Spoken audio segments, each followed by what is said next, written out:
पश्चिम बंगाल में चंद्रनाथ रथ यानी जो शुभेंदु अधिकारी के पीए थे, अब इस पूरे मामले की जांच सीबीआई करेगी। लेकिन सवाल ये उठता है कि उसकी हत्या क्यों की गई। आपको याद होगा 6 मई का वो वाकया था जिसमें उन्हें 10 राउंड गोलियां मारी गई थी।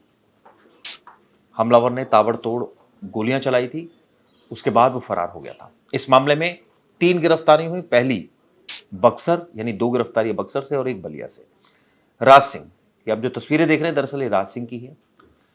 पुलिस ने उसे गिरफ्तार किया।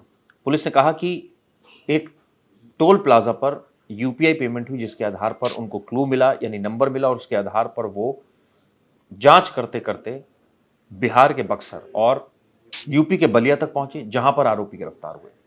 राज सिंह का कहना है, उनकी मदर का कहना है कि वो एक दिन पहले शादी पर थे लखनऊ में, उसके बाद वो अयोध्या आए थे, मेरा बेटा मेरे साथ था और पुलिस ने उसे ये कहा कि उसे बक्सर से गिरफ्तार किया गया। उन्होंने कहा मेरे पास पूरे सबूत है कि वो घटना वाले दिन भी मेरे साथ ही था, लेकिन पुलिस मानने को तैयार नहीं है।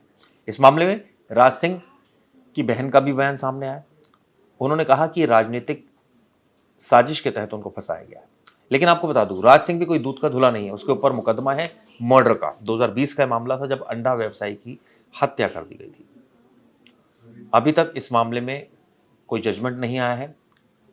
राज सिंह के घर वाले उसको सीधा साधा बता रहे हैं, लेकिन आप सोचिए ये मर्डरर है शख्स और ये बेल पर बाहर है।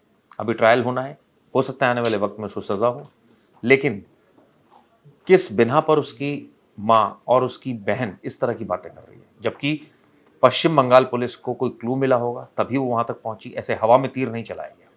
अब सीबीआई पूरे मामले की जांच करेगी। सीबीआई की टीम कल पश्चिम बंगाल पहुंची भी, मौके से सैंपल्स उन्होंने लिफ्ट किए। इसके अलावा जो केस फाइल थी और तमाम दस्तावेज कब्जे मिले। लेकिन सवाल ये उठता है कि आखिर मारा किसने और मारने का मकसद क्या था। पुलिस अभी तक ये तक नहीं बता पाई है कि इन तीनों में से एक्चुअल में हमलावर कौन था। जो 2 लोग बक्सर से गिरफ्तार हुए, क्या वो हमलावर थे या फिर राज सिंह हमलावर था। इसको लेकर लगातार तहकीकात भी आगे बढ़ रही है। इस पूरे मामले में सबसे पहले आपको बताते हैं कि उनकी मां का क्या बयान है, सुनिए।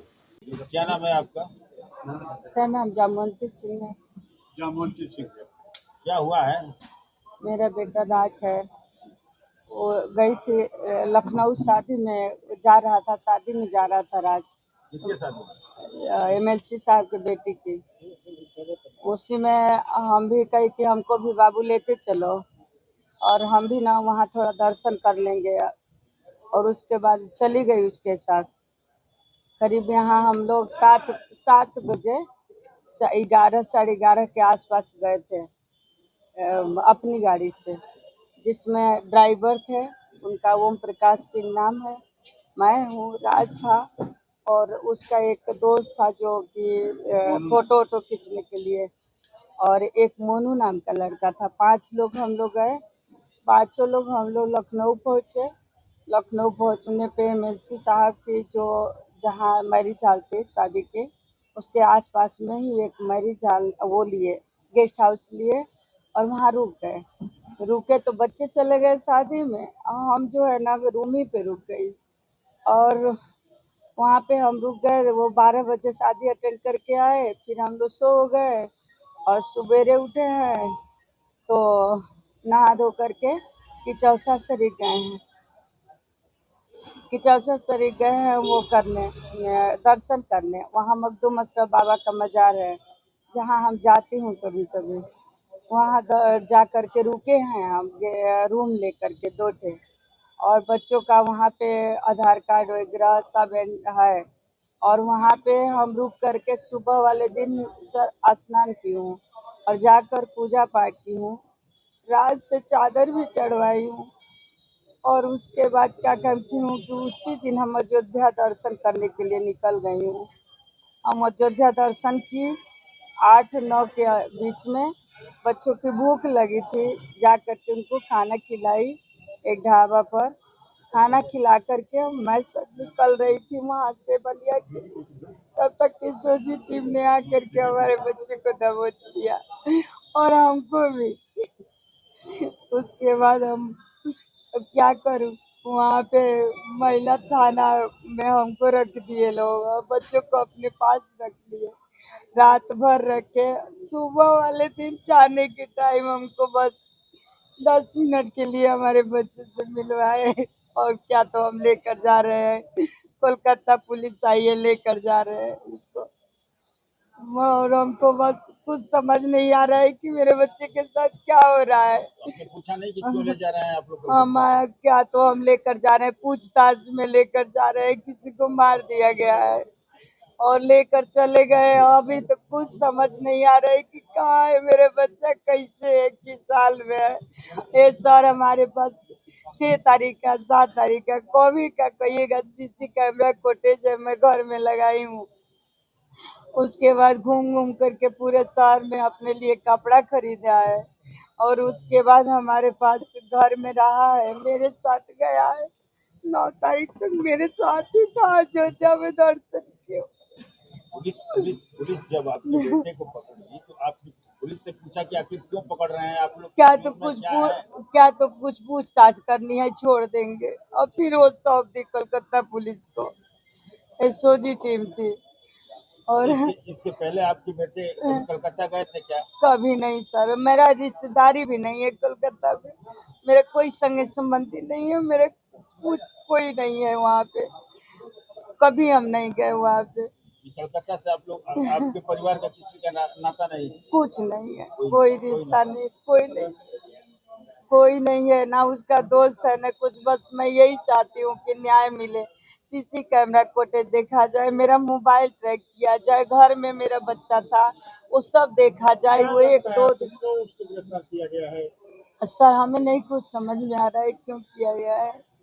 न्याय मिलनी चाहिए सर, कुछ नहीं किया है मेरा बाबू। बस हम दर्शन करने गई थी अयोध्या नरेश का, बस कही कि बहुत दिन से मंदिर बना है, मुझे भी दर्शन करवा दो, और बस हम दर्शन करके लौट रही थी, और कुछ नहीं जानती हूँ। बस मोदी सरकार से, योगी सरकार से मैं यही चाहती हूँ कि न्याय मिले, और हमारे बच्चे को वो एकदम सही है, उसको हमारे आंचल में डाल दिया जाए, इसलिए कि कोई गलती नहीं किया है। मैं जानती हूँ उसको घर में रखी थी हम, हमेशा उसको घर में उड़ाता था। हमारे पास सीसी कैमरा भी है घर के अंदर पड़ा हुआ है, और हम क्या कर सकते हैं उसका, बस न्याय दिलाइए। इस मामले में जैसे मैंने आपको शुरुआत में बताया कि राज सिंह भी दूध का धुला नहीं था। कई सारे बयान सामने आए थे, लेकिन हमारे संवाददाता ने इस मामले में अंडा व्यवसायी के परिवार वालों से बात की। आप सोचिए, उसी की हत्या में ये शामिल था। परिवार बेशक अलग अलग तरीके की बातें करे, लेकिन ये हत्यारा है, और इसी के तहत इसके ऊपर मुकदमा भी दर्ज हुआ। और आप सोचिए, वो परिवार अभी तक न्याय की आस लेके बैठा है। क्या कहना है उनका, सुनिए। पारस गुप्ता। क्या हुआ था आपके लड़के के साथ? लड़के के साथ धमकी उमकी दिए थे लोग, अंडा न खा के पैसा मांगने पर उसको धमकी दिए थे। वो सकोच से हमको बताया नहीं, और 2 रोज 3 रोज बाद में उसकी माँ कही जो घटना हो गया तब कैसे से कह रहा था। हम जानते हैं एसपी की यहाँ कंप्लेंट कर दिए होते। वो सोचा कि पापा को कहेंगे तो आगे बढ़ा देंगे, और बढ़ जाएगा, यही बात है। तो किस लिए गोली मारा, कब गोली मारा, कब का खाना खा के जा रहे थे दुकान पर सोने के लिए, और काली मंदिर बन रहा था उसी टाइम में। मंदिर के इधर में 3 आदमी थे, राज सिंह और गोविंदा सिंह और एक पंकज शर्मा। कब की घटना है, डेट क्या थी? 13/10/2020। तो जब उन लोगों ने गोली मार दिया, आपके कितने बच्चे थे? आपकी इस समय की परिस्थिति क्या है? वो भी अंडा बेचते थे? आपके छोटे बेटे क्या करते हैं? दोनों भाई, दोनों लड़के अंडे की दुकान करते थे, जिनका बड़ा लड़का का नाम अजीत कुमार गुप्ता था, छोटे का अरविंद नाम है। अजीत को ही गोली मारी? हाँ, अजीत को गोली मारी। उस समय कितनी उम्र होगी उसकी? क्या वो विकलांग था? 25 था। 25 था। हाँ, विकलांग था? विकलांग था पर से। ऐसा नहीं। आपने एफआईआर करवाया था? हाँ। अभी क्या चल रहा है? केस चल रहा है जिला जज के इजलास में। इजलास में? आपके वकील कौन है? गुप्ता है। अच्छा, गुप्ता। राजेंद्र कुमार गुप्ता। अब क्या चाहते हैं? वो राज सिंह कैसा आदमी था? आप तो उसको जानते हैं। राज सिंह कैसा आदमी? क्रिमिनल आदमी है। क्रिमिनल है? उसका इतिहास पहले से क्रिमिनल है? हाँ। अब बाद में हमको मालूम हुआ वो क्रिमिनल आदमी है, ऐसे ऐसे घटना बहुत किया है। तो अब आप क्या चाहते हैं? वो तो अभी पकड़ के जेल जेल चला गया है, कलकत्ता पुलिस उसको ले गई है। अब कैसा इसको देखते हैं? इंसाफ चाहिए हमको। हमारा लड़का को मरने के बाद हम बहुत तकलीफ में हैं। तो देखिए बच्चे है, इसकी माँ भी नहीं, इसकी माँ भी नहीं है, पोस है, यही बच्ची है ना, इसकी माँ भी नहीं है, इसकी माँ भी नहीं है। तो अब कैसे आप लोगों का धर्म कर्म चल रहा है? वही अंडा का जीविका है। तो आपने सुना उनका बयान। इससे पहले आपने राज सिंह की मदर का भी बयान सुना था, यानी उनकी माँ का बयान। उन्होंने उसको पूरी तरह से डिफेंड किया था। आपको बता दें, ब्लॉक प्रमुख का वो चुनाव लड़ने वाला था, यानी आरोपी राज सिंह, और उसकी बहन का कहना है कि राजनीतिक साजिश के तहत उसको फंसा दिया गया और तरह तरह की बातें कही और गिरफ्तारी पर सवाल उठाए।